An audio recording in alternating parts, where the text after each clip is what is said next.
teórico de la física, mecánica, en el uso de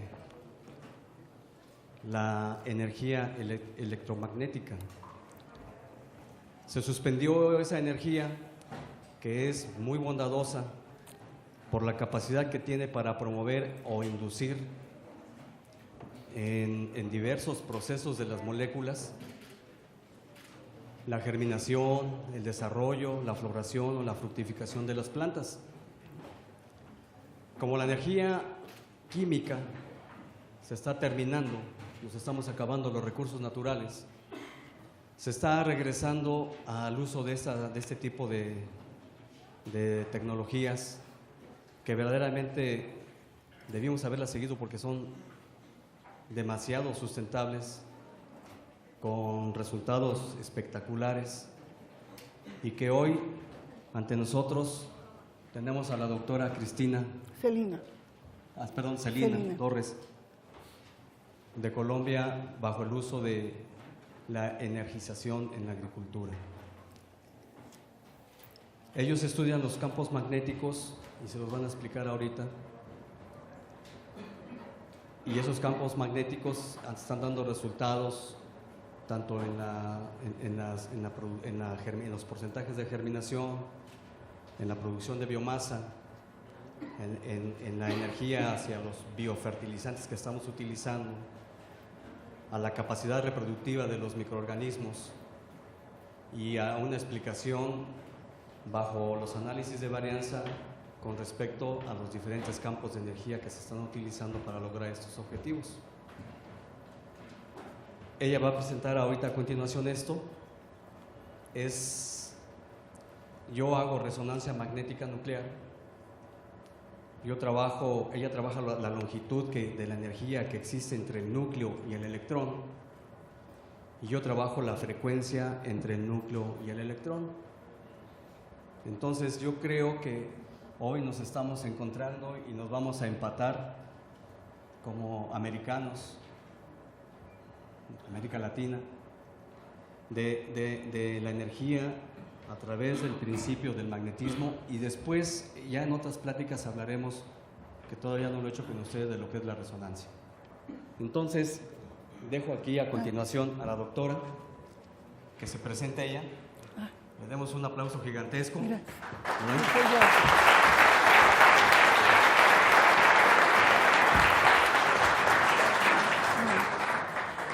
Buenas tardes a todos. En primer lugar, quiero dar las gracias a SICASA y a todos los componentes de este magnífico simposio por haberme dado el privilegio de estar en este hermoso país y de poder estar con ustedes compartiendo algunos de los trabajos que hacemos en la Universidad del Valle, de donde yo vengo. Nosotros trabajamos en concordancia con físicos. Como ustedes pueden ver, aquí yo tengo anotado el nombre de una persona. Él es un físico con la persona que yo he estado trabajando durante los últimos 4 o 5 años alrededor de lo que es el magnetismo. Pero más allá de eso, es hablar un poquitico de la energización. Cuando nosotros hablamos de energización, pensamos que solamente utilizar los campos magnéticos. La energización va mucho más allá. Entonces yo quisiera iniciar esta charla con ustedes explicándoles rápidamente qué es energización, y a partir de allí irnos adentrando un poco cómo desde la física podemos llegar a aplicar todos estos conceptos para tener en el campo mayor productividad, mayor rendimiento y tener productos sanos.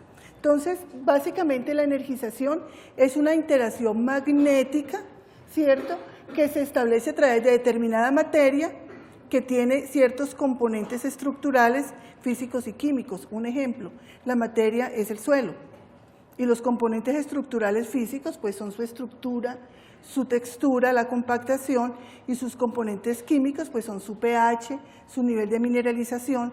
¿Y por qué esto? Pues simplemente porque cuando yo hablo de acción o fuerza magnética, ¿cierto?, lo que estamos hablando es de que la fuerza magnética desencadena unos procesos en cualquier estado, puede ser sólido, líquido o gaseoso. Entonces, teniendo claro este concepto tan básico, podemos decir que los campos electromagnéticos forman parte de nuestra vida cotidiana. ¿Por qué? Pues porque ¿No se oye? Bueno, porque nosotros estamos cerca a dos emisores. Uno es la Tierra y otro que está muy lejos, pero que nos llega a nosotros, que es el Sol. Esos son emisores naturales, que son campos magnéticos. Si nosotros miramos alrededor nuestro, la Tierra es un campo magnético natural, todo lo que nos rodea a nosotros es un campo magnético, aquí alrededor de donde estamos nosotros es un campo magnético que está influyendo de una manera positiva o negativa, como lo queramos ver, ¿cierto?, sobre cada uno de nosotros. Esos campos magnéticos nos transforman a nosotros, que estamos inmersos en ese campo magnético tan grande que se llama Tierra, ¿cierto? En nosotros hay transformaciones de tipo morfológico, estructural, bioquímico, fisiológico, como ustedes lo quieran. Yo digo nosotros, pero estoy hablando de todos los órganos vivos, de todos los seres vivos. La magnetización o el campo magnético influye desde los organismos más pequeños, como son las bacterias, que son unicelulares, hasta los organismos eucariotas pluricelulares más evolucionados.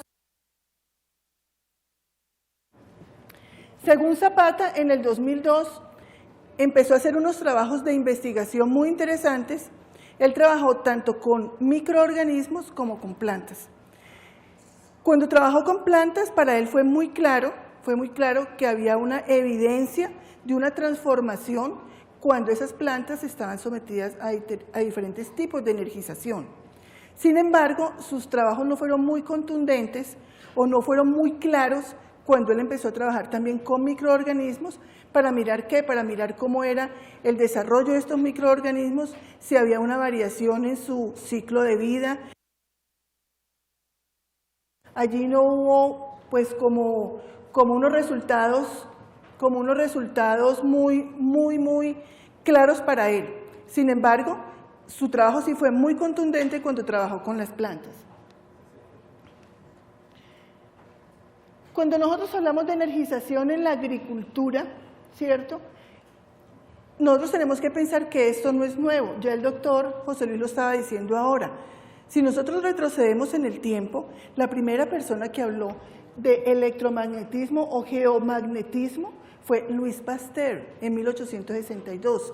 Para los que no recuerdan, Louis Pasteur, el padre de la microbiología, él no era físico, él era biólogo y microbiólogo, que trabajó, alguien lo dijo ayer en una conferencia, que fue el que trabajó para buscar la forma de controlar algunas enfermedades junto con Alexander Fleming, con la tuberculosis.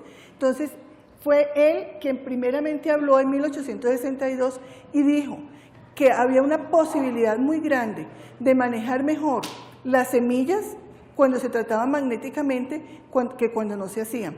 Sin embargo, el trabajo de él quedó allí por mucho tiempo y fue hasta 1950 cuando Albert Roy patentó, en esa fecha, patentó su primer trabajo utilizando semillas, pero él utilizó semillas recalcitrantes. Para los que no tienen claro qué es una semilla recalcitrante, es una semilla que a pesar de que tenga sus características morfológicas y bioquímicas bien desarrolladas, es decir, tengo un embrión y tengo un endospermo bien desarrollado, no germina. Así las condiciones ambientales se lo permiten hacerlo, no germinan, porque esas son semillas que tienen desde el punto de vista bioquímico y desde el punto de vista genético, tienen un tipo de dormancia que se llama constitutiva, que hace que ellas se duerman o se aperecen un poco, utilicen un gasto de mínimo energético y se queden viviendo así, sin germinar. Entonces, estas semillas son un problema para algunos agricultores con algunas especies vegetales, no es el caso del maíz, obviamente, pero con otras especies gramíneas sobre todo, se ha encontrado que la recalcitrancia causa muchos problemas para aquellos agricultores, por ejemplo, que tienen pasturas, para ganados, por ejemplo, ganados de carne.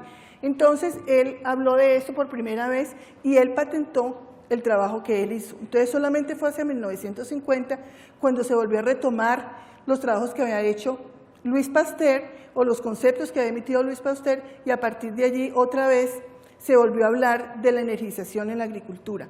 Los físicos desde hace mucho tiempo han trabajado con esto, sobre todo aquellos físicos que se han dedicado a la física de los suelos, se han dedicado mucho a esto y ellos son los que nos han dado a nosotros como una especie de llamado de alerta para mirar que todo esto que hacen los físicos lo podemos aplicar en el campo y que tiene una efectividad que es real. Entonces, a partir de allí, nosotros en la universidad empezamos a trabajar este tema y hoy día, ¿qué es lo que estamos haciendo nosotros? Yo lo que les quiero mostrar es lo que estamos haciendo nosotros en la universidad con los estudiantes, los trabajos de investigación que estamos haciendo. Entonces, nosotros estamos trabajando, no como hace el doctor José Luis con resonancia magnética, sino que estamos trabajando 3 técnicas. Hay una técnica que se llama técnica electrotérmica, que es la que mide la conductividad térmica, que en sí es la que mide la energía que hay en el suelo. Trabajamos la técnica geoeléctrica, que mide la resistividad eléctrica. La resistividad eléctrica me da a mí el valor de la humedad gravimétrica y es un dato extremadamente importante, porque es el que me dice cuándo puedo regar yo o no. Es el que, depende de cómo yo coloque el equipo, yo puedo mirar si puedo medir qué humedad hay en la superficie del suelo, en la rizosfera, en la capa 0, en la capa A, o lo puedo colocar verticalmente y mirar en los diferentes perfiles del suelo qué cantidad de agua hay en ese momento. Eso nos ayuda muchísimo porque eso nos va a decir cómo podemos o no ahorrar agua, por ejemplo. Y finalmente la técnica que nosotros hemos llamado con el nombre un poquitico largo, fertirreactor magnética, que es la estimulación de fertilizantes biológicos, porque nosotros no utilizamos fertilizantes químicos, sino biológicos, y también de caldos microbianos para aplicar al suelo, con diferentes propósitos. Entonces, miremos un poquito cómo son estas tres técnicas. Entonces, miren, esta técnica electrotérmica fue diseñada por Orlando Zúñiga, mi compañero de trabajo en la universidad. Él diseñó este equipo, que es muy sencillo, es un equipo que se maneja en laboratorio, en un laboratorio de suelos. Este equipo tiene un sensor de temperatura, tiene una sonda electrotérmica, tiene unos multímetros, una fuente de poder y un computador. En ese computador hay un programa. Esto lo diseñó Orlando más o menos en 1999-98 y fue patentado, tiene una patente de invención que se obtuvo en el 2008. Entonces, el concepto y el trabajo es muy sencillo. Yo les voy a mostrar esta parte que está aquí, que es la sonda electrotérmica, la podemos ver aquí, muy sencilla. Aquí es donde se coloca la muestra de suelo. En este punto se coloca la muestra de suelo. Entonces, yo en el campo tomo varias muestras de suelo, llevo mi muestra de suelo, la coloco aquí y la conecto a la fuente de poder. Básicamente lo que se hace allí es que cuando pasa una corriente eléctrica se activa el magnetismo, como una especie de imán. Entonces, hay excitación por calor en la materia, que es el suelo, y esa excitación por calor me da en el computador un valor de la conductividad térmica. Con la conductividad térmica yo obtengo la densidad aparente, que es la porosidad, y es la que me dice a mí, esa muestra de suelo, qué energía tiene. Entonces, esa es una forma de energizar el suelo, tomando estos datos. La otra, que es la técnica geoeléctrica, esta es una patente también de inversión, es un equipo muy pequeñito que se puede ya llevar al campo, ya no es en el laboratorio sino en el campo, que está constituida por esta sonda que tiene forma de pica como un lapicero y está unida a 2 multímetros y a una fuente de poder. Entonces, esta la coloco yo en el campo y yo aquí directamente puedo medir la humedad gravimétrica o si quiero lo puedo hacer en forma vertical. Entonces, como ustedes ven, es un aparato extremadamente sencillo que tiene una sonda en forma de pica, como lo ven ustedes aquí, con 2 parejas de electrodos, ¿cierto? Una pareja que son los emisores y otra pareja que son los receptores, montados sobre un tubito aquí para generar señal eléctrica de excitación que recibe una señal eléctrica y retorna y tiene otra señal eléctrica de retorno. Entonces, esto lo que nos da a nosotros es el valor de la humedad gravimétrica y de la compactación del suelo. Son datos muy importantes cuando yo trabajo en campo y voy a sembrar. Esos datos son muy importantes. Pero hay una cosa que es importante y que no podemos olvidar. De lo que yo estoy hablando son de parámetros sintéticos o parámetros nuevos, como ustedes lo quieran llamar. Son medir resistividad eléctrica, conductividad térmica y estimulación magnética. Pero si nosotros queremos determinar el potencial productivo del suelo, si queremos medir ese potencial productivo del suelo, que es en últimas lo que a nosotros nos interesa, nosotros no podemos dejar de lado los parámetros analíticos. Esta mañana hubo un conferencista, el doctor Echeverry, que nos hablaba de eso, ¿cierto? De los parámetros analíticos. No los podemos dejar de lado. ¿Por qué? Porque nosotros tenemos que conocer muy bien cuál es la actividad microbiana que tiene un suelo, donde nosotros vamos a sembrar maíz, por ejemplo. ¿Por qué? El suelo es un laboratorio de vida. Aquí ya varias personas lo han dicho, es un laboratorio de vida. Si nosotros no conocemos qué cantidad de microorganismos están interactuando allí, nosotros estamos perdiendo una cantidad de información valiosísima para saber si vamos a tener o no vamos a tener éxito en la producción de una especie en particular. Entonces, yo necesito saber la actividad microbiológica de ese suelo, porque a partir de allí yo puedo saber qué tantas bacterias nitrificadoras hay. Eso es muy importante, ayer también lo hablaron de eso, porque si hay bacterias nitrificadoras, son las que se encargan de tomar el nitrógeno atmosférico del suelo, que es del aire, que es muy abundante, pero que ningún organismo vivo es capaz de tomar. Hay que transformarlo a amonio. ¿Quién lo hace? Lo hacen las bacterias. Entonces, para hacer eso hay que conocer la actividad microbiana. Si queremos trabajar en otro contexto y queremos saber si hay algunos elementos vivos en el suelo que permitan que esos elementos vivos del suelo me transformen o me asimilicen el fósforo, entonces yo tengo que pensar en las micorrizas. Y entonces tenemos que saber qué tanta cantidad de micorrizas puede haber en un suelo y si no las hay, cómo las puedo implementar. ¿Y por qué son importantes las micorrizas en el suelo? Porque aportan ese fósforo a la raíz lo lleva a través de los haces vasculares hacia la parte aérea de la planta y esa es la que me da a mí la idea de cómo se puede incrementar o se puede acortar el tiempo de la floración. Y si yo tengo una buena floración, voy a tener una buena fructificación y si tengo buena fructificación voy a tener semillas. Eso es un ciclo que no se puede romper y eso ¿quiénes lo hacen? Los hacen los microorganismos, ¿cierto? Podemos mirar hoy día que en la actividad microbiana también podemos encontrar en el suelo muchos microorganismos que son inductores de crecimiento porque tienen capacidad de actuar como unos fertilizantes biológicos, que es de lo que queremos hablar aquí. Entonces, la actividad microbiana no la podemos dejar de lado.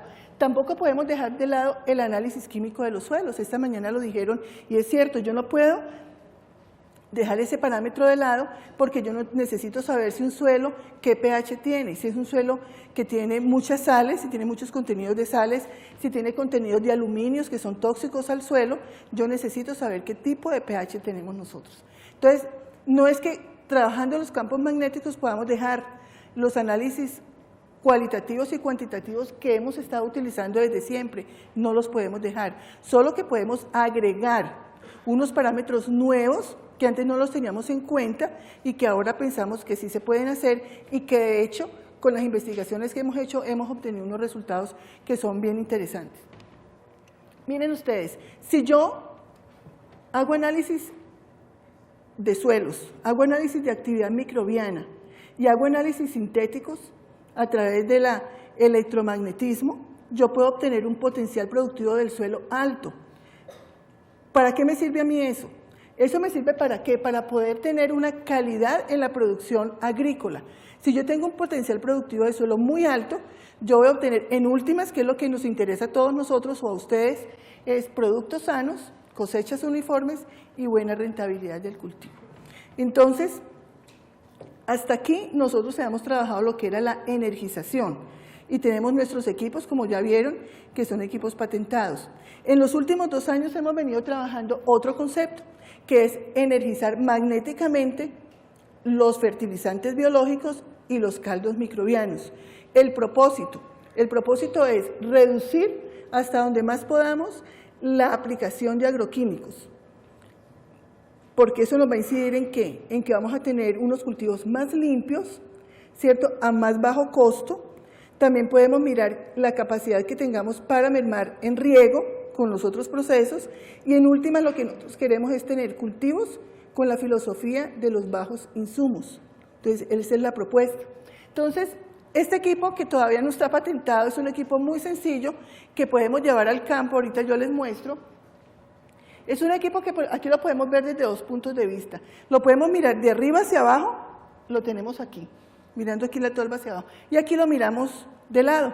Entonces es un equipo muy sencillo donde tenemos una fuente de poder, ¿cierto? Tenemos un solenoide, que es el que hace las veces de campo magnético, y tenemos un tanque donde colocamos el caldo microbiano o colocamos el fertilizante biológico.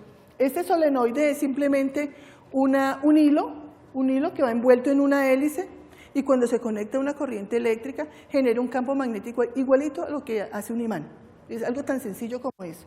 Entonces yo coloco la muestra aquí, yo aquí puedo colocar un teslámetro, que es el que mide la intensidad magnética de ese imán, y lo puedo cuadrar en el tiempo que yo quiera. Entonces yo lo puedo utilizar en varios tiempos de exposición, a 1 minuto, a 10 minutos, a 20, a 30, a 2 días, a 20 días, lo que yo quiera. Entonces lo que nosotros hacemos en el campo es esto. Miren, es algo muy sencillo. Aquí tenemos la fuente de poder, aquí tenemos la manguerita que se ve como si fuera grande, pero no lo es. Introducimos el solenoide en el fertilizante, aquí tenemos el teslámetro, lo cuadramos a 0, después de que lo cuadramos a 0, entonces cuadramos la intensidad con la que queramos trabajar, mide la intensidad del campo magnético, mide la intensidad, ¿cierto? Y tenemos un regulador de voltaje y nosotros, el tiempo de exposición, yo digo, lo voy a colocar a 2 teslámetros o a 10 o a 20 por 1 hora, por 2 horas, lo que nosotros consideremos, y lo ponemos a imantar, digámoslo así. Desafortunadamente no pude mostrarles una foto aquí donde se viera el caldo o el biofertilizante del color que es normal, que es un color terracota, como amarillo terracota, y este es el color que asume el biofertilizante cuando se ha magnetizado. Entonces, una vez que se ha magnetizado, pues simplemente yo tomo las muestras, las coloco en una bomba de espalda y la aplico en drench, presiembra o posiembra, como lo quiera hacer, pero hoy día estamos empezando a hacer ensayos. Lo que pasa es que todavía no tengo los resultados concretos para mostrarles a ustedes, pero hoy día estamos haciendo algunas investigaciones que empezaron en octubre del año pasado, a no utilizarlo en drench, sino utilizarlo conectando directamente el producto ya magnetizado a la manguera de riego, para aplicarlo como un fertirriego. Eso puede tener de positivo muchas cosas. Aquí fue de 1 hora, fue de 1 hora en este caso particular. Yo ahorita les voy a mostrar unos estudios de caso que son trabajos de investigación que hemos hecho con estudiantes, y ahí mostramos los tiempos y las frecuencias y las intensidades también.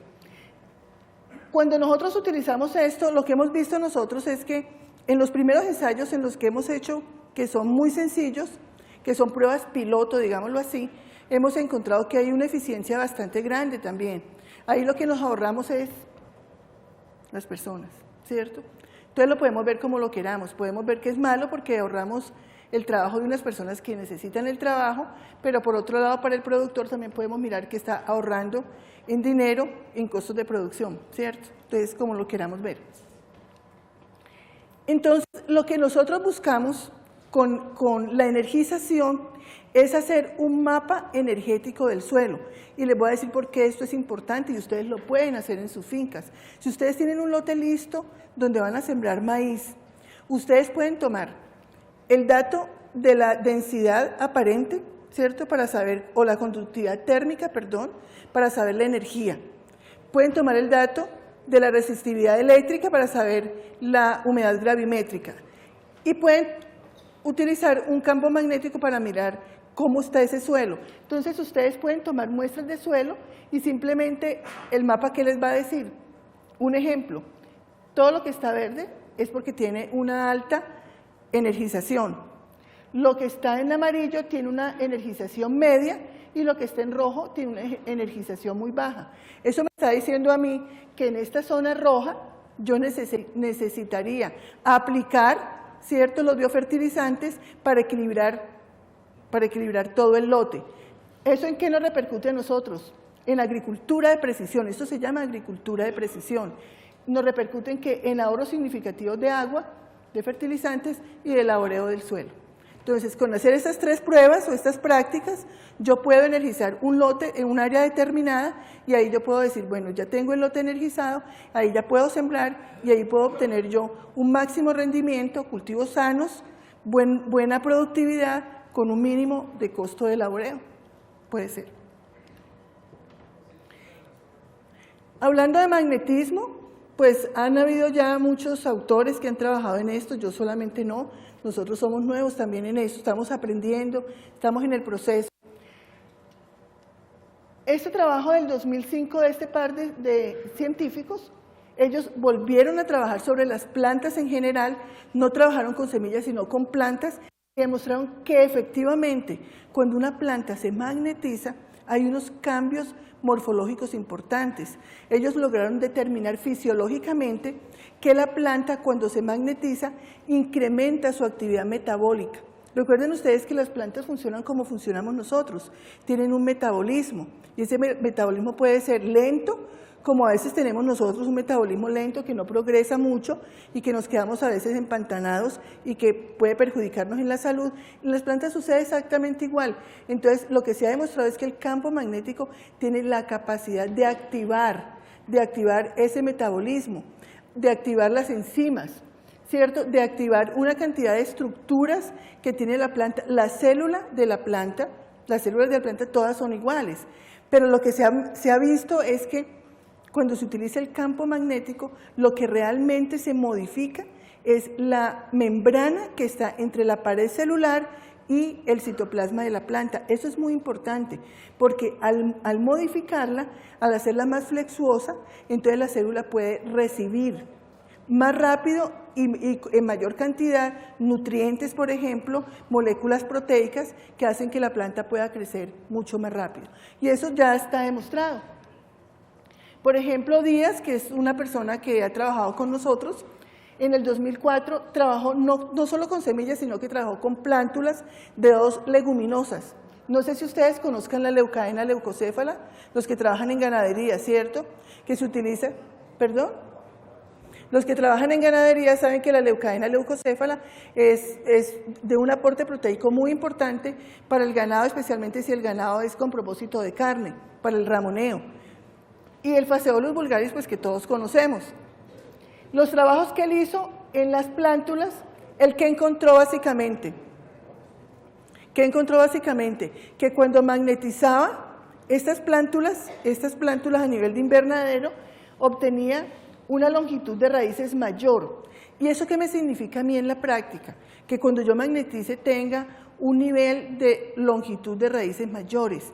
Me significa que va a tener unas plantas con mayor anclaje, ¿cierto? Con mayor cantidad de raíces secundarias que me van a permitir ¿qué? Me van a permitir mayor absorción de agua y de sales minerales del suelo. Eso es muy significativo. También encontró que había mayor contenido de nitrógeno. ¿Y por qué será tan importante en la realidad, en la práctica, que haya un buen contenido de nitrógeno?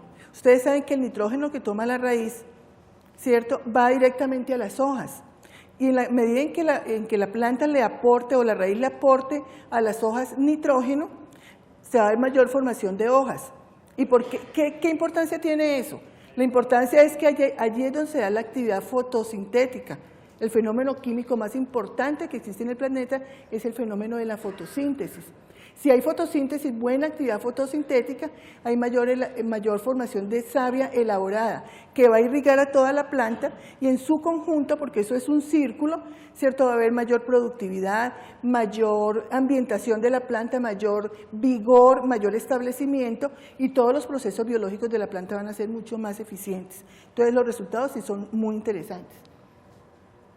También se ha trabajado el magnetismo en el agua, particularmente yo no lo he hecho en el agua directamente, pero sí hay trabajos que se han hecho en Colombia magnetizando el agua de riego y han tenido unos resultados muy interesantes.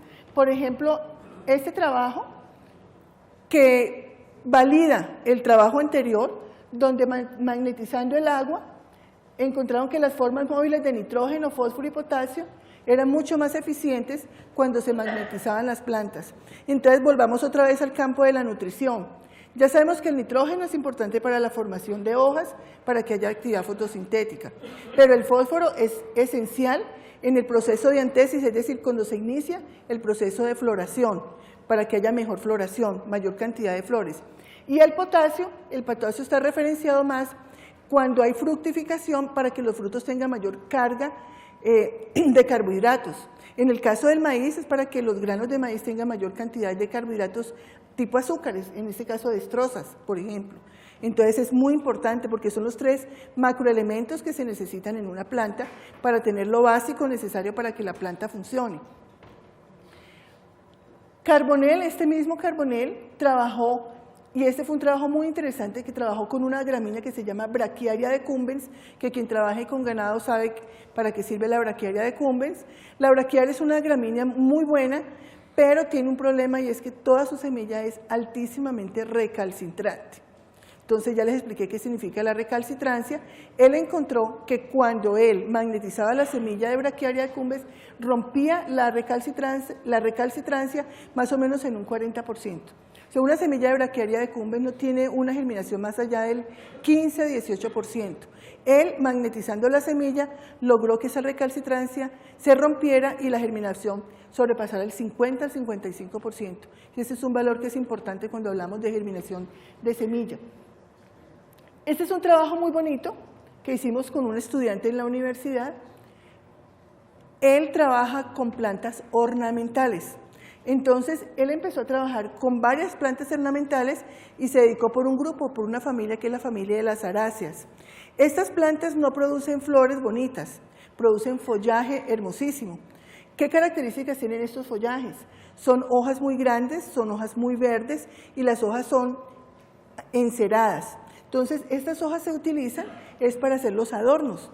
Entonces, él encontró que al magnetizar las plántulas de las aráceas crecían más rápido y las hojas eran más grandes, de un color verde más intenso y eran mucho más aceradas las hojas. Ese fue un trabajo muy bonito que hizo un estudiante. Aquí pues también se han encontrado, este trabajo lo hizo un japonés, que se dedicó a trabajar con plantas aromáticas, con el romero. Esta persona trabajaba, creo que en Alemania o en Suiza, no recuerdo, trabajaba en una multinacional que producen champús, pero champús de pelo, ¿no? Champú de pelo, pero con productos biológicos. Entonces él trabajaba en campo y el romero es una de las especies vegetales que se utilizan para producir champú. Entonces él encontró también, al igual que estos trabajos, que había una mayor longitud de tallos, mayor longitud de raíces, cuando magnetizaba las plántulas de romero. En total lo que se ha encontrado, y este investigador que es brasileño, encontró que un gran número de plantas que se magnetizan en general requieren menor cantidad de agua que una planta que no está magnetizada. Estos son trabajos que yo no he hecho, que han hecho otras personas, pero que han sido validados en muchos casos y que los resultados realmente son muy interesantes. Yo quiero a partir de aquí mostrarles a ustedes algunos de los trabajos que hemos hecho en la universidad con los estudiantes con los que trabajamos nosotros, el doctor Orlando Zúñiga y yo, algunos casos, trabajos de él, otros solamente míos, que nos han reportado unos resultados bien interesantes y que nos han estimulado a seguir trabajando en esto, porque esto no acaba con estos trabajos, apenas empezamos. Hemos hecho un recorrido interesante en algunas cosas, pero también nos ha generado muchas inquietudes alrededor del uso de todo esto, y entonces eso nos indica a nosotros que tenemos que seguir en el camino y que tenemos que seguir depurando las técnicas y las metodologías para poder obtener lo que queremos a través de los campos magnéticos. Entonces yo les he traído varios estudios de caso. Este fue el primero que hicimos, retomando mucho los estudios que hizo Louis Pasteur y los primeros que vimos que fueron sobre el efecto del campo magnético sobre germinación, crecimiento y flora microbiana en semillas. Utilizamos 2 semillas recalcitrantes que fueron Brachiaria humidicola y Panicum maximum, que son 2 gramíneas utilizadas para ganadería, y pusimos el maíz como gramínea, pero que no tenía problemas en la germinación. El objetivo pues era precisamente mirar si había un efecto real de los campos magnéticos con diferentes intensidades y a diferentes tiempos de exposición en la magnetización de estas semillas, y establecer de pronto posibles cambios en la población de los microorganismos, esto fue tomado con base en los conceptos que dio Zapata cuando él dijo que él había trabajado con plantas y que los resultados habían sido muy claros y exitosos pero que no había una tendencia, ¿cierto?, sobre los microorganismos. Entonces quisimos mirar si esos microorganismos que estaban asociados a la semilla, de pronto nosotros podíamos encontrar unos valores interesantes en la disminución o no de esos microorganismos. Entonces, nosotros trabajamos dos intensidades muy pequeñitas, que fueron 2 microteslas, que es la medida con que se mide el índice del campo magnético, y 4 microteslas. No quisimos trabajar intensidades más grandes porque ya habíamos visto otros trabajos de otros investigadores que han utilizado un sinnúmero de intensidades y de frecuencias, y lo que han hecho era dañar la semilla, ¿cierto? La semilla no ha germinado, no ha pasado nada con ella. Entonces utilizamos unas intensidades pequeñitas, y lo que hicimos más bien fue utilizar diferentes tiempos de exposición, que fueron desde 1 minuto hasta 48 horas. Y evaluamos, pues el trabajo lo dimos en fases de germinación, de crecimiento y la actividad de los microorganismos que estuvieran causando daño a las semillas. Nosotros, básicamente, ¿qué encontramos allí?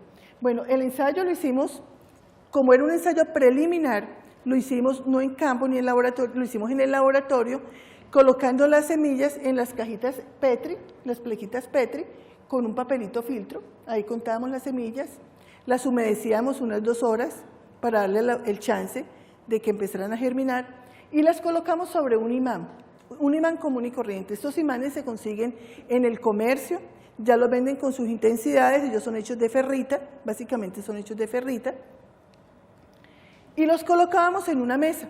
Lo único que necesitábamos colocar era colocarlo con una brújula que marcara hacia el norte, colocar los imanes que tenían las diferentes intensidades, y sobre cada imán colocábamos las cajitas de Petri, como ustedes ven aquí, ¿cierto? Los colocábamos allí con las semillas y los dejábamos por 1 minuto, por 10 minutos, por 30, hasta las 48 horas.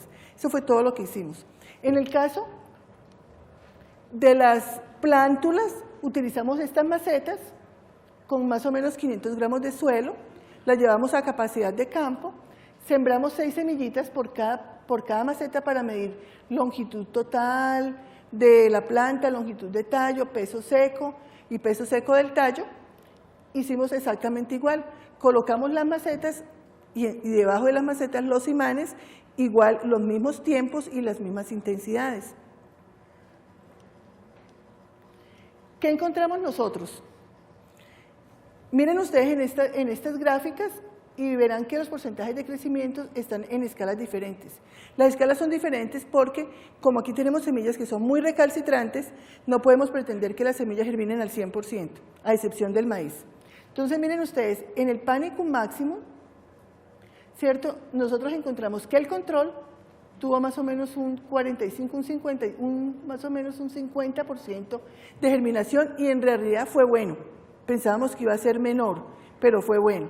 Pero encontramos que este tratamiento y este tratamiento, el T1 y el T7, subieron la germinación por encima de 60%. Esos tratamientos, el tratamiento 1 y el tratamiento 7, tienen diferentes intensidades. Uno es de 2 teslámetros y el otro es de 7, pero ojo, el tiempo de exposición fue el mismo, 1 minuto. ¿Eso qué me está diciendo a mí? Que no importa que la intensidad sea un poquito más baja o más alta, lo que importa allí es el tiempo de exposición. Y eso es muy claro, y hay que mirarlo bien, porque no todas las especies vegetales funcionan igual, no todas funcionan igual. En el caso del maíz, pues no tuvimos realmente problema, porque el maíz básicamente, inclusive aquí germinó como el 92%, sin embargo, cuando sometimos a 4 megateslas, la germinación fue casi del 100%, ¿cierto? También a 3 minutos. Entonces, es significativo. Aparentemente no lo es, pero sí es significativo cuando miramos que casi el 100% de la semilla nos está germinando. Y en el caso de la Brachiarium medicola, que es una semilla súper recalcitrante, miramos que el control solamente tuvo como un 18% de germinación, y miramos los tratamientos con los campos magnéticos. Por ejemplo, aquí nos subió casi a 28%, y lo mismo que aquí nos subió casi a 30%. Aparentemente puede ser poco, pero si yo lo comparo con el control, hay una diferencia significativa que es importante, ¿cierto? Entonces, estos resultados nos están sugiriendo a nosotros que que cuando nosotros sometemos las semillas a intensidades pequeñas, ¿cierto? Intensidades pequeñas y a unos tiempos de exposición, ¿cierto? Eso nos está permitiendo que haya una actividad dentro de la semilla auspiciada por el campo magnético que hace que se rompa esa dormancia, inmediatamente haya emergencia del embrión y la semilla empiece a desarrollarse, empiece a germinar. Bueno, aquí tenemos son las mismas conclusiones. Y hay una cosa muy importante, cuando nosotros empezamos a medir, recuerden ustedes que el objetivo era medir la germinación de la semilla, pero también mirar la actividad microbiana asociada a la semilla, nosotros tampoco encontramos un parámetro, digamos, que nos dijera que cuando utilizamos estas intensidades pequeñitas se inhibía la presencia de los microorganismos. Nosotros no encontramos esa tendencia, al igual que habló el primer investigador que nosotros consultamos y que ya lo había hecho, nosotros tampoco lo encontramos. Entonces nos quedamos como con ese sinsabor y con esa duda y seguimos trabajando un poco alrededor de todo esto. Entonces, como estos resultados preliminares con semillas fueron interesantes, no digamos que fueron totalmente exitosos, pero sí fueron interesantes, entonces pensamos en que deberíamos empezar a trabajar un poco más en el campo y a trabajar un poco más con los fertilizantes. De aquí surgió la idea de la técnica de la fertielectromagnetismo. Entonces trabajamos un proyecto donde utilizamos microorganismos benéficos, ¿cierto? Microorganismos benéficos, caldos microbianos, y los aplicábamos a la cachaza. Ustedes no sé si sepan qué es la cachaza. En la región donde yo vivo, el cultivo más importante es la caña de azúcar. Entonces, los residuos de la caña de azúcar se llaman cachaza y son fertilizantes biológicos. Estos fertilizantes se pueden enriquecer con microorganismos, ¿cierto? ¿Para qué? Pues para no utilizar minerales, sino hacer la descomposición muy rápida de esta cachaza y que se pueda integrar al suelo de una manera mucho más eficiente. Entonces empezamos a trabajar alrededor de esto, utilizamos una metodología que ya había utilizado otro investigador que trabaja en caña de azúcar, que trabaja en Cenicaña, que es la asociación que aglomera los cañeros en el Valle del Cauca en Colombia, y entonces utilizamos 4 tratamientos. Uno fue la cachaza fresca, recién sacada de los cañales, sin microorganismos, como un testigo, digámoslo así. Una cachaza fresca aplicándole los microorganismos benéficos, una cachaza fresca con microorganismos benéficos pero estimulados magnéticamente, y utilizamos una cachaza compostada, que hay una diferencia grande. Básicamente, cuando nosotros utilizamos microorganismos, lo que estamos haciendo es un bokashi. Si conocen el término del bokashi, que es el uso de microorganismos eficientes para hacer descomposición. La diferencia con el compost es que el compost se hace con mineralización. Entonces es un poquito diferente. Entonces utilizamos estos 4 tratamientos. Para resumirles el trabajo, nosotros encontramos que cuando utilizamos la cachaza fresca con microorganismos estimulados magnéticamente, el proceso de descomposición de la cachaza se redujo sustancialmente. En el compost, la descomposición más o menos puede durar entre 3, 4, 5 semanas. Con los microorganismos, esto se baja más o menos a 3 semanas. Y cuando utilizamos los campos magnéticos con esos microorganismos en esa cachaza, la descomposición se incrementó en un 50% y más o menos se bajó a 2 semanas, 1 semana y media, 2 semanas. Ese fue un resultado muy interesante que nos llevó a mirar cómo podríamos poner esto en el campo, directamente en el campo. Y entonces de ahí nos surgió este trabajo. Hicimos lo mismo, pero ya llevando al campo cogimos un área determinada. Entonces a un área le aplicamos el tratamiento electromagnético y al otro le aplicamos el tratamiento comercial, común y corriente. Y ustedes podrán mirar aquí la diferencia de las plantas en cobertura, en altura, en número de hojas, como ustedes lo pueden ver aquí. Estas son las líneas.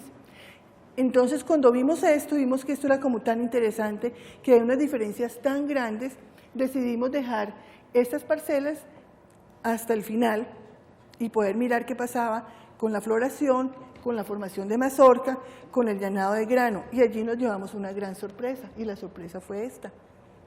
Cuando nosotros teníamos los tratamientos con los electromagnéticos, obtuvimos mazorcas más grandes, mazorcas más uniformes, granos mucho más uniformes, como ustedes pueden ver aquí, comparados con los tratamientos comerciales. Estos resultados fueron impactantes para nosotros y eso nos motivó para seguir trabajando alrededor de esto en el campo. Y aquí nosotros encontramos ya al final de todo esto, cuando vimos la diferencia tan grande que había entre las plantas en general y las mazorcas, entonces empezamos a evaluar la biomasa. ¿Qué encontramos? Que la biomasa ganada en plantas de maíz, aquí la tenemos cuando utilizamos electromagnetismo y aquí la convencional. La biomasa ganada en mazorcas, ustedes acaban de ver las mazorcas, miren la diferencia. Eso nos llevó a hacer un traslape para tratar de mirar cómo era la producción en toneladas por hectárea en un cultivo de maíz que estaba biomagnetizado y otro que no. Y la diferencia, ustedes la pueden ver. No tengo más que decirles con respecto a eso. Ustedes la pueden ver. Casi 2.1% de diferencia en toneladas por hectárea. Creo que es un valor importante, muy importante, cuando estamos hablando de un cultivo, ¿cierto? Conclusiones. Pues yo se las acabo de decir, ¿cierto? En primer lugar, que la biomasa ganada en las plantas y en las mazorcas es contundente, pero mucho más contundente es la diferencia en producción en campo, que fue 2.1 toneladas por hectárea, y allí estamos demostrando la eficiencia, ¿cierto?, del uso de los campos magnéticos, por lo menos en este cultivo. No podría asegurarlo que en todos los cultivos, porque todos no funcionan igual, las plantas son diferentes, a pesar de que el contexto es el mismo, las características de cada una de ellas depende de los grupos a los que pertenezcan, entonces habría que trabajar con todas las plantas para mirar qué tan eficientes son. Después de este trabajo, nos surgió la idea, porque en el Valle del Cauca, en la región donde nosotros trabajamos, hay buenas zonas maiceras, pero hay unas zonas donde los agricultores les gusta sembrar maíz, pero tienen problemas grandes, problemas fuertes, porque son zonas donde los suelos son salinos. Entonces, es un problema. Ellos siguen sembrando, pero la producción no es tan buena, ¿cierto?, como en las zonas donde los suelos tienen los pHs más bajos. Entonces, se empezó a trabajar un proyecto de investigación que está en marcha. Yo les comentaba a algunas personas, tal vez al doctor José Luis no se lo alcancé a decir, yo de estos trabajos traje solamente una parte de la información, porque como son trabajos que apenas se están terminando, hay unos que aún no se han publicado, y entonces no tengo también todos los permisos para mostrar absolutamente todo, pero sí traje como lo más importante de lo que hemos conseguido hasta ahora con respecto a la recuperación de suelos salinos. Entonces, la primera parte del trabajo fue utilizar biofertilizantes, utilizar enmiendas convencionales, que es lo que la gente normalmente dice en el campo para mejorar la calidad del suelo, utilizar biopolímeros y utilizar exposición de estas aplicaciones de estos biofertilizantes, de estos microorganismos con campos electromagnéticos. En este caso, nosotros lo hicimos con 4 megateslas, con 25 Hz, que es la frecuencia, por 120 minutos. Utilizamos solamente una intensidad y un tiempo. ¿Qué encontramos nosotros para resumirles el trabajo que hicimos aquí? Que es un trabajo que tenemos que volver a validar, pero lo que encontramos nosotros aquí es que los resultados es que este tratamiento nos validó el trabajo que habíamos hecho antes. Es decir, se mejoraron las condiciones del suelo, y cuando se mejoraron esas condiciones del suelo, entonces nosotros obtuvimos allí mayor rendimiento, ¿cierto?, mejora en las características fisiológicas. ¿Y cuáles son las mejoras en las características fisiológicas? Mayor floración, ¿cierto?, mayor polinización. Hubo mayor polinización, y ayer alguien o antier les habló algo de la polinización, porque alguien preguntó que cómo se podía producir más polen, ¿no? Alguien hizo esa pregunta ayer. Entonces, no hace referencia a eso de cómo se puede producir más polen, sino cómo el polen puede ser más eficiente para llegar al ovario de la flor femenina para poder ejercer el proceso de la doble fecundación que nos va a dar origen a la formación de la mazorca y de los granos. Entonces, ahí encontramos realmente una eficiencia bastante grande en la utilización del campo magnético, y también encontramos que los microorganismos que se aplicaron al suelo trabajaron muy rápidamente y empezaron a cambiar la condición del suelo. O sea, no podemos decir que él haya bajado a 7, porque eso no lo hizo, eso sería falso, pero sí bajó la condición muy importante y eso permitió que el rendimiento aumentara. Con ese mismo trabajo, como seguíamos con la duda y la incertidumbre de los microorganismos asociados a las plantas, ¿qué pasaba con ellos cuando se magnetizaban? Porque en los dos trabajos anteriores no hemos encontrado una tendencia real que nos definiera a nosotros si eso realmente estaba funcionando o no para los patógenos. Entonces decidimos volver a retomar esa investigación y empezamos a trabajar alrededor de los microorganismos, no todos, sino los patógenos reconocidos que causan enfermedades en maíz en mi región. Y entonces, ¿qué evaluamos? Evaluamos los hongos del suelo, los patógenos del suelo, en ese suelo magnetizado versus el suelo no magnetizado, y luego evaluamos los patógenos que causan enfermedades en las mazorcas versus los patógenos que causan enfermedades en las mazorcas donde no se magnetizó. ¿Qué encontramos nosotros allí? Aquí utilizamos dos intensidades que fueron 4 y 40, ya la de 40 es un poco una intensidad mucho más alta, ¿cierto? Mucho más alta, y utilizamos diferentes frecuencias, pero utilizamos un solo tiempo de exposición que fue 1 hora, ¿cierto? Aquí ya no le jugamos a lo que hicimos antes, como en semillas utilizaron unas intensidades muy chiquitas, sino que utilizamos una pequeña que fue de 4, pero una grande que fue de 40 intensidad, ¿cierto? Y el tiempo de exposición 1 hora. ¿Y qué encontramos? Interesantísimo. Les voy a explicar un poquito aquí esto, cómo lo hicimos. Utilizamos un programa SAS estadístico que nos muestra los coeficientes de variación y nos muestra las medias. ¿Qué encontramos allí interesante?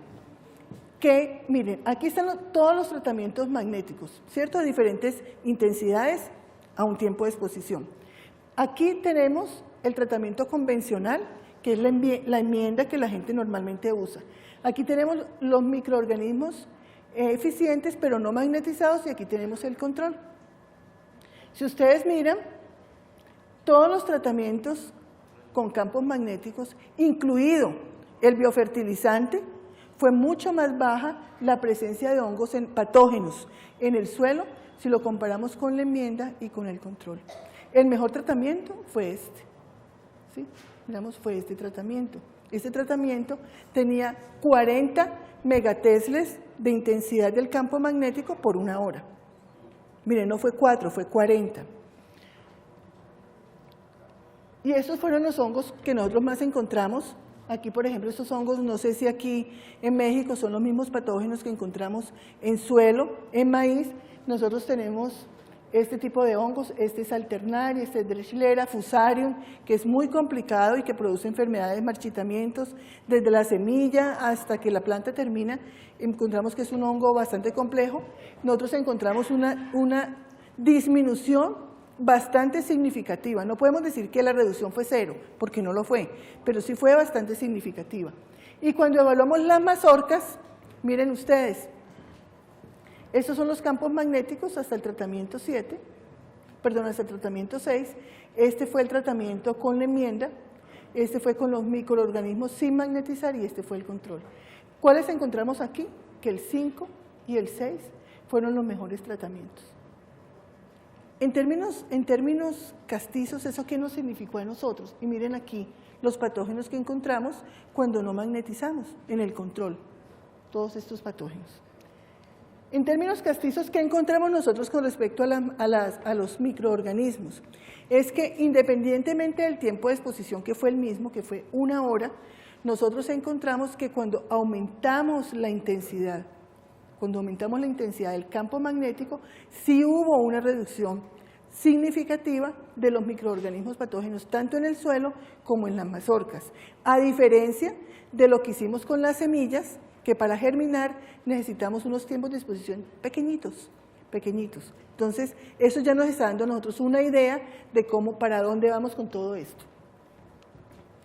Y yo finalmente les quise traer un estudio de caso, yo le llamé estudio de caso especial, porque no tiene nada que ver con maíz, pero es un trabajo que acabamos de hacer hace 15 días, lo terminamos.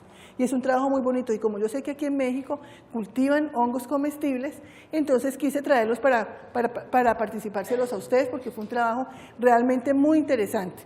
Entonces, nosotros aquí lo que pretendíamos era mirar, este es un macrohongo que es comestible que se llama Pleurotus ostreatus, u hongo que yo sé que aquí en México cultivan bastante. Conozco a la doctora Dulce de Chapingo y de la UNAM, perdón, que trabaja mucho con eso, por eso quise traérselos. Resulta que en ese trabajo nosotros quisimos utilizar campos magnéticos a diferentes tiempos de exposición con un objetivo. El objetivo era mirar el crecimiento micelial. ¿A qué le llamamos nosotros micelio o hifa? Es el tubito que se encarga de tomar el alimento para que el hongo crezca, se desarrolle rápido y rápidamente induzca la reproducción del hongo para producir más esporas y más estructuras reproductivas. Entonces nosotros con este trabajo nos llevamos una gran sorpresa. Al igual que en los campos de las semillas utilizamos los imanes comerciales, ¿cierto?, con las diferentes intensidades y utilizamos diferentes tiempos de exposición. Igual lo hicimos en cajitas de Petri, donde colocábamos el medio de cultivo que son como las gelatinas, donde están todos los componentes nutricionales que el hongo necesita para poder crecer. Y colocamos las cajitas de Petri con el hongo puestecito y las colocamos debajo de estos imanes por diferentes tiempos. ¿Qué encontramos nosotros? Ustedes miran aquí el control, esto es el crecimiento del micelio. Normalmente en una caja de Petri, cierto que tiene más o menos, la caja de Petri el tamaño es de 100 por 15, el diámetro son 9 centímetros. Entonces, ¿qué encontramos nosotros? Que a un tiempo de 7 días, básicamente la caja estaba completamente cubierta, mientras el control no llegaba sino a 5.2. Aquí también este es un poquito alto.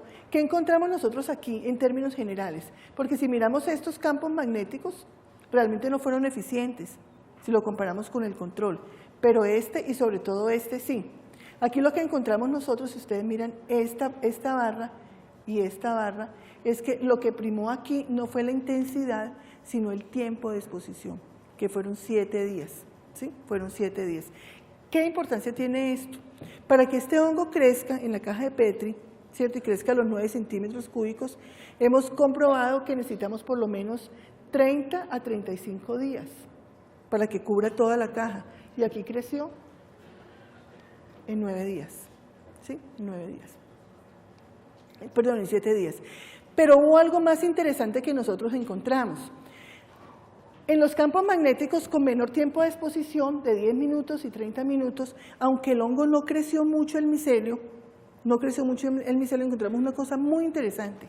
Y es que, como ustedes aquí alcanzan a ver, creo, se ven como unos exudados amarillos, que ustedes están viendo aquí, ¿sí? Estos exudados amarillos. Y están viendo también que aquí alrededor de esto se ve como una depresión del hongo, ¿sí? Una depresión del hongo, se ve como un anillo. Entonces resulta que nos pusimos a mirar que eran estos exudados amarillos. Y resulta que este hongo, en su fase final de crecimiento, cuando ya está así, ¿cierto?, él produce esos exudados que se ven por aquí, ¿sí? Esos exudados. Entonces, esos exudados son metabolitos secundarios que produce el hongo al final de su crecimiento y de su desarrollo. La pregunta es, ¿por qué cuando utilizamos estos campos magnéticos un poquito altos, de intensidad alta y en corto tiempo, los formó en estadios tempranos? ¿Sí? Entonces la pregunta es esa, ¿por qué los formó en estadios tempranos y no en estadios tardíos? ¿Cierto? Pero además de esa pregunta que nos quedó flotando en el ambiente, lo importante era saber esos exudados qué son, qué contienen, por qué los forma, para qué le sirven a él o para qué nos sirven a nosotros. Entonces nos dedicamos a trabajar con esos exudados y los llevamos al análisis químico. ¿Y qué encontramos? Que el 99% de esos exudados están constituidos por ácido linoleico. Y resulta que el ácido linoleico tiene unos derivados que se les conoce como ácidos grasos omega, ¿sí?, que en muchos países del mundo los utilizan para contrarrestar los triglicéridos, la presión arterial, el recuento de plaquetas bajo. Entonces, eso que me está diciendo a mí en la realidad, en la práctica, es que si yo puedo obtener unos exudados en estadios tempranos del hongo, ¿cierto? Yo puedo obtener un exudado que lo puedo convertir en un medicamento, viéndolo ya pues a futuro grande, es eso, en términos generales es eso. Pero también encontramos que hay estudios que se han hecho en el Japón con este ácido linoleico y han encontrado que el ácido linoleico tiene unas propiedades nematicidas. Y lo han probado en esta planta que se llama Iris japonica y que ya se está empezando a probar en el Paraguay y en el Japón, stevia, que tiene problemas. ¿Todos conocen la stevia? ¿O han oído hablar de la stevia? Bueno, entonces lo están probando también en stevia.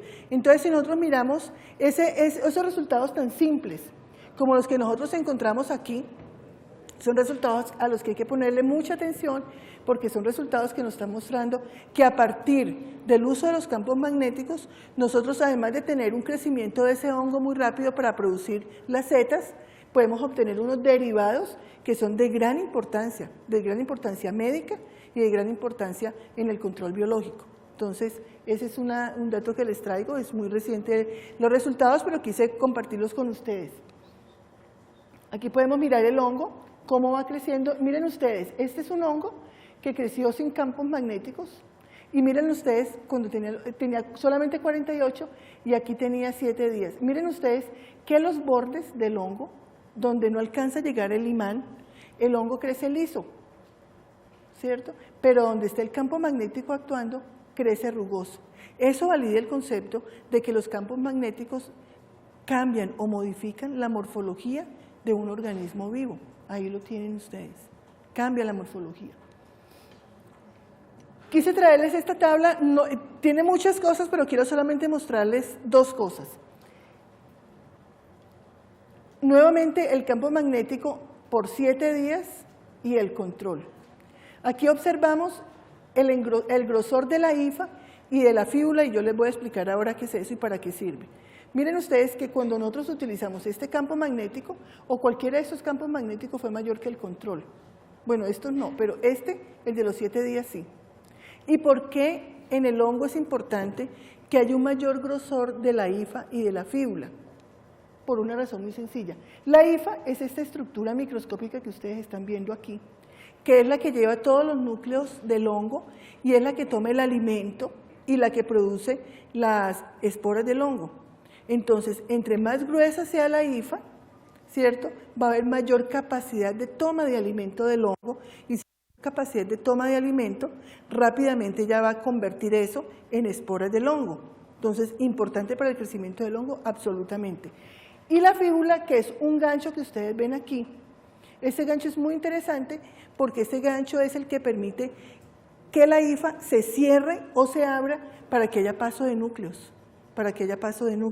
Entonces, mientras esté grande, está abierto y está permitiendo que los núcleos estén pasando de un lado al otro y se estén uniendo para hallar mayor cantidad de reproducción del hongo. Eso es importante en la formación de las setas al final.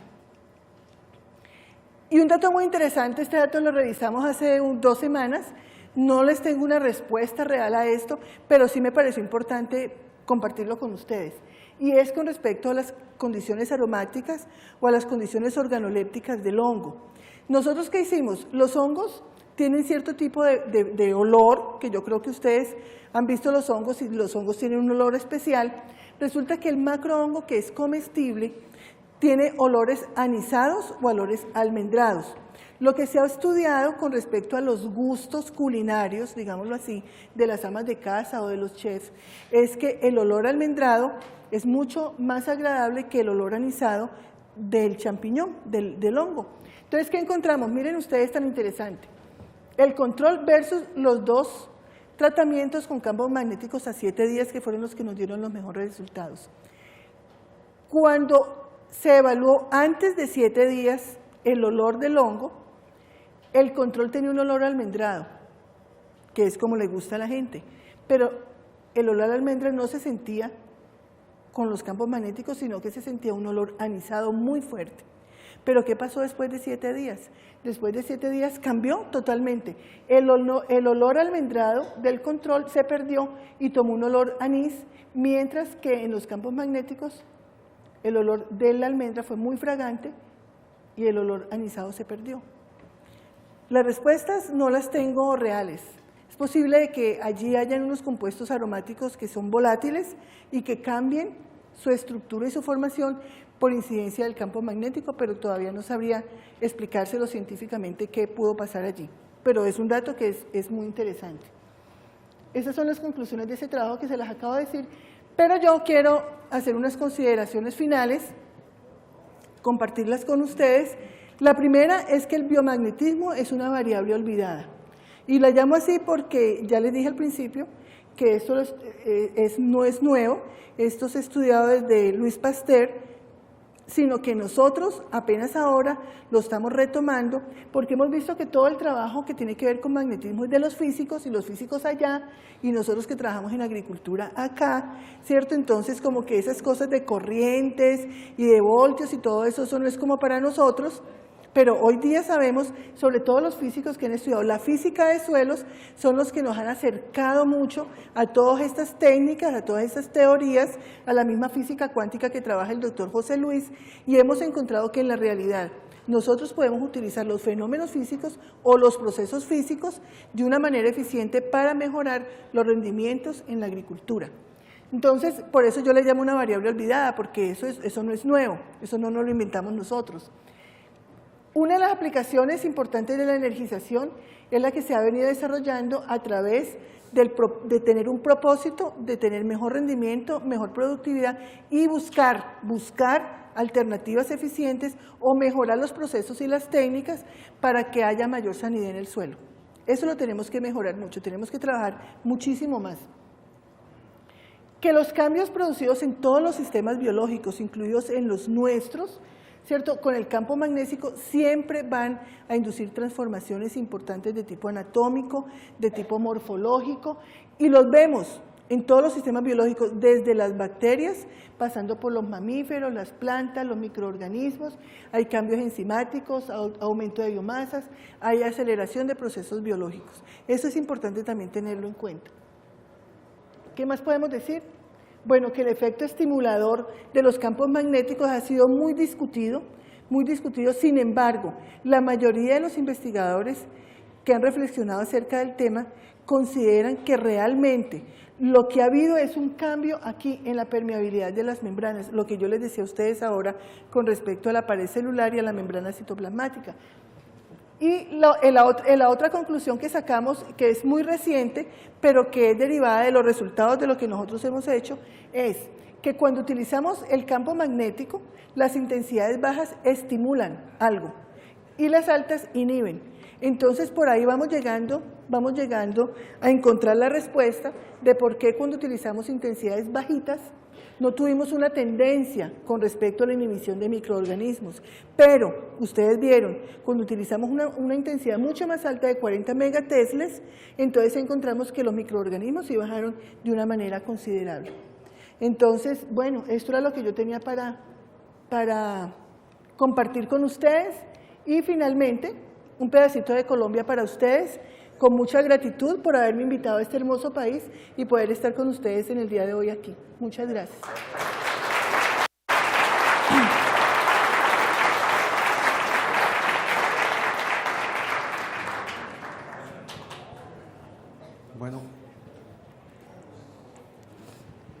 Bueno, después de esta exposición, ya las dudas están bastante interesantes y vamos a hacerle algunas preguntas a la doctora de parte de varios de los asistentes. Lo vamos a hacer como la tiene para no cambiar la manera de cómo lo redactaron. Una pregunta de un productor del norte de Jalisco, de la Asociación Agrícola de Ixtlahuacán. Pregunta si el biomagnetismo pudiera romper la dormancia y o la latencia en las semillas de maíz bajando los porcentajes de germinación, aumentando los porcentajes de germinación. A ver, dice que sí. Sí, si utilizando esa técnica, sí, se pueden romper la dormancia, la latencia de las semillas y con ello podemos incrementar el porcentaje de porcentaje. germinación. Bueno, ese fue el primer trabajo que yo les presenté y lo que yo les decía, con el maíz no es tan significativo, entre comillas, porque el maíz en general tiene buena germinación. Sin embargo, cuando vimos las tres especies vegetales que nosotros trabajamos, vimos que el maíz, el control, tenía más o menos un 65% de germinación y lo subimos a 96 o 97. Eso me está indicando que no tanto que se rompió dormencia, sino que indujo a que la actividad enzimática de la semilla se incrementara rápidamente y la semilla emergiera. Sí. Okay. La otra pregunta es si se puede sustituir el equipo que usan ustedes, no sé a qué se refiere, por imanes o anillos magnéticos de alta potencia en Gauss sobre el sistema de riego principal. Es probable, yo no lo sé. Nosotros no lo hemos hecho, es probable que sí se pueda hacer, habría que hacer los ensayos y montarlos y mirar qué tan eficientes puedan ser. Nosotros lo que hemos encontrado es que con el equipo, porque es que nosotros no hemos magnetizado agua, lo que hemos magnetizado son los fertilizantes biológicos. Y lo que hemos probado es que podemos conectar los fertilizantes biológicos ya magnetizados sobre las mangueras de riego para llevarlo a través del riego. Pero es posible, no le podría contestar, no sé, porque no lo hemos hecho. ¿Se pueden controlar las plagas del maíz con el uso de esa tecnología? También mostramos allí alguito, ¿no? No mostramos mucho, pero lo que yo les decía, lo que probamos en últimas es que utilizando intensidades un poco más altas, a un tiempo determinado, podemos romper un poquitico, quebrarle un poquitico el lomo a esos microorganismos, sobre todo a los patógenos del suelo que son los más complejos cuando hablamos de fitosanidad en maíz. Por ejemplo, el fusarium, que ustedes lo vieron allí, hubo una reducción bastante importante, casi del 50%, y en maíz el fusarium es un hongo muy complejo. Miren ustedes que, por ejemplo, el maíz, que a veces no se expresa tanto en campo, pero sí, por ejemplo, en la semilla cuando ya se cosecha y cuando se tiene en bodegaje, es muy complejo el fusarium. El fusarium puede causar cearalenonas, produce al final del estadio de crecimiento unos metabolitos secundarios que son totalmente tóxicos, ¿no? Sí. Entonces sí, son importantes. ¿Qué costos tiene realizar la aplicación de esa tecnología? ¿Qué costo tiene? ¿Qué costo tiene? ¿Qué cosa? O el equipo, o la Bueno, aplicación. a ver, yo pienso que, bueno, el equipo no sé cuánto costo tendría, el doctor Orlando Zúñiga los construye, por eso coloqué allí al final de la diapositiva el correo electrónico de él, para que ustedes lo tomen, si lo quieren, ellos los construyen y se los pueden mandar desde Colombia, es una técnica muy sencilla. En este momento yo no sabría decirle cuánto cuesta el equipo. Lo que sí le puedo decir es que utilizando el equipo, los costos de producción se le reducen de una manera bastante interesante porque no tiene que utilizar fertilizantes químicos en cantidades, puede utilizar los fertilizantes biológicos, los caldos microbianos y puede obtener unos rendimientos mucho mayores. El mapa energético y utilizando esta técnica solamente en las zonas o en las áreas donde la energía está bajita. ¿Qué efecto tendría si se usa en la fuente de agua y si se aplica producto posteriormente a la mezcla? Pues hasta donde yo conozco, el efecto de los campos magnéticos en el agua ha sido beneficioso. Inclusive, no sé si ustedes, pero aquí en Colombia hoy día se está trayendo unos equipos que vienen de Corea para magnetizar, en cierta forma magnetizar el agua para consumo. Las aguas, ustedes saben que las aguas, aquí lo dijeron esta mañana, las aguas hay que tratarlas, no podemos tomar el agua de una fuente de manantial porque viene muy contaminada, sobre todo con metales pesados, y esas aguas, a pesar de que haya tratamiento de residuos y tratamiento de aguas, a veces esas aguas son duras, son aguas pesadas que pueden tener algunos componentes físicos, químicos o biológicos que puedan dañar la calidad del agua. Entonces se están utilizando unos equipos magnéticos para bajar el pH, tratar de estabilizar el pH a 7 con buenos resultados, pero hasta ahí sí se puede hacer. ¿Considera que la energización del agua de riego en zonas de agua residual o negras tenga efectos benéficos? Claro, ¿Sí? Por supuesto, la idea es esa. Cierto que si tenemos unos suelos muy ácidos, unos lodos o unas aguas de aguas residuales muy ácidas, por ejemplo, la idea es que con el magnetismo se pueda invertir, ¿cierto? El pH que tenemos, que sea bajito, y tratar de subirlo un poco. El otro caso es que en las aguas residuales hay muchos microorganismos. Si son microorganismos patógenos, como Escherichia coli, como Klebsielas, como salmonelas, se pueden revertir. Diferente es si esas aguas residuales tienen metales pesados. Si tienen metales pesados, estamos hablando de otra cosa.